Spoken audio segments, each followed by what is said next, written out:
634 years from now, sometime into the distant future, fans around the globe will boot up their consoles and load into a universe that's captured the hearts and minds of many. N7 Day brings Mass Effect veterans together as we scratch our heads analyzing every morsel of content BioWare drops at our feet. Hello everyone, and welcome back to another SG video. Today, we will be trying to interpret and understand the timeline of the next Mass Effect game by analyzing several bits of information BioWare has leaked since 2020. Be sure to stay tuned to the end, as this theory may blow your mind.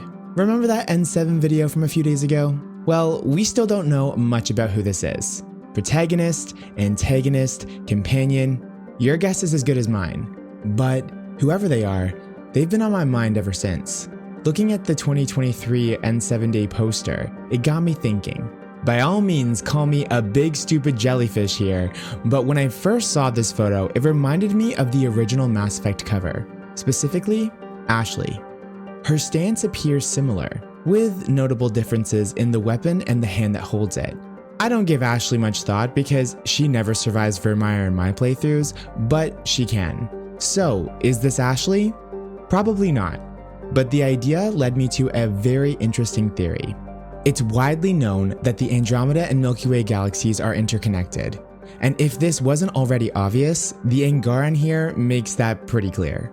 But how are they going to do this? The games span over 600 years. So far, two significant clues hint at the timeline. The first was last year's N7 Day tease in the SA Intercept Cytherium System Doc 314 video. Several numbers appear in the bottom left corner, and what caught the eye of most were 11, 7, and 90. Having been released on November 7th, many interpreted this to be a date. Therefore, the year could be 2190, just 3 years after the Reaper War. This would mean that the Milky Way could still be recovering from the aftermath of the destruction done within the galaxy, and there would be a chance we could see not only Shepard, but our crew and the companions we love. Side note, I want to draw your attention to this weird abnormality that appears partway through the video, but more on that later. The second clue was from our most recent decoded message transmission, access code Oculon 2819 Defiance.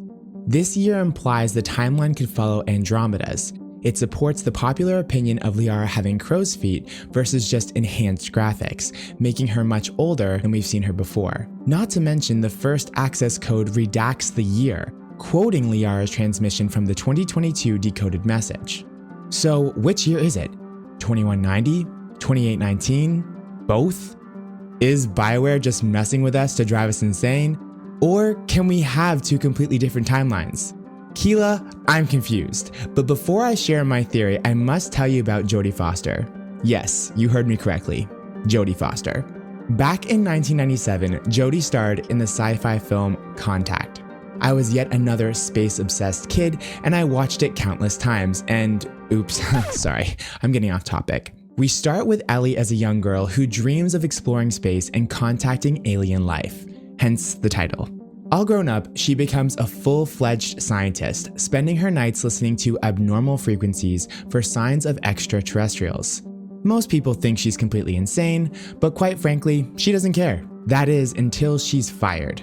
Despite the odds, she raises the funds to start again in New Mexico, but after 4 years of searching, she still isn't any closer and is once again at risk of being shut down. Now at rock bottom, she decides to pick up her headphones one last time and plug into the never-ending sound of white noise she's clung to for her entire life. When she hears something. A loud, pulsating sound, which apparently means ET's calling because she and the rest of the world freak out. The good news is, Ellie's finally vindicated and no longer the crazy loon. Long story short, a lot happens, including the fun stuff. And the audio becomes a video which turns into a code and then a blueprint for a special kind of spaceship. There is some debate about whether they should even build the structure, but of course, this is a movie, so they did. The world is on the edge with this potential opportunity to communicate and visit species from another planet. More stuff happens and Ellie, heads out on her mission where she boards a spherical spaceship that will supposedly take her away from Earth for over 50 years. At the launch, the structure creates a wormhole using massive amounts of energy. The orb containing Ellie drops as she's thrusted into space, zipping through the Milky Way into goddess knows where. For those of you who don't know, a wormhole is basically magic disguised as physics and math, but general relativity says they are possible. In reality, wormholes only exist on paper, but that hasn't stopped mad creators from leveraging them in sci-fi at every opportunity. A wormhole connects 2 points in space, which allows someone or something to pass through faster than light. Okay, enough real science, let's get back to the good stuff. Science fiction. So Ellie is on this ship and she sees all sorts of crazy stuff until she wakes up on this strange planet that looks much like Earth. She sees this weird shape walking towards her, eventually morphing into her dad. Yeah, it's all very dramatic. They talk, she sees, she's in awe, and then it's back to Earth. She crashes with a thud at the bottom of the alien structure and becomes dazed and confused. The team informs her the mission malfunctioned and she didn't even go anywhere. 43 cameras capture the giant billion-dollar ball dropped from the top to the bottom without any special significance. I won't spoil any more, so I recommend watching this movie if you want to find out what happens. I did in preparation for this video, and it's as good as I remember. So Stu, this is all fine and well, but how does this have anything to do with Mass Effect? When Ellie entered the wormhole, her time continued as she soared through space and traveled the galaxy. 18 hours passed, but mere seconds for everyone else on Earth. The Andromeda galaxy is 2.537 million light years away, yet Ryder and the Initiative were only asleep for just over 600 years? My theory is that to make a journey like that through dark space, they would need to use wormholes. And what might have been 600 years to them was only a fraction of the time in the Milky Way and the Andromeda galaxies respectively. Now, remember that weird refraction I mentioned earlier? Let's go back to it.